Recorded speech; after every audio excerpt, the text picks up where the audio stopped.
Hello guys, today I'll be unboxing 8-pound keyboard from Lidl. Alright, let's get straight into it.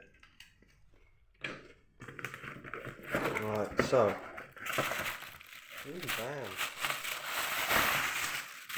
these quality paper packaging. I'll put that off to the side.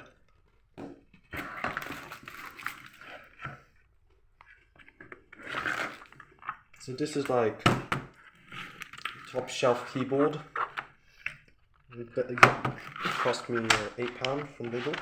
Like I said, it's got like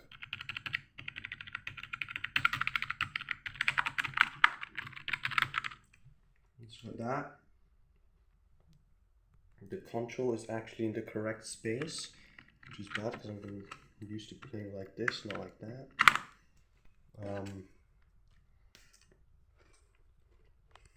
Comes with a cable.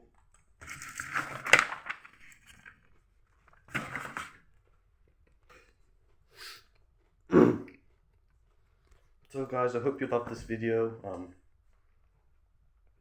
Yeah.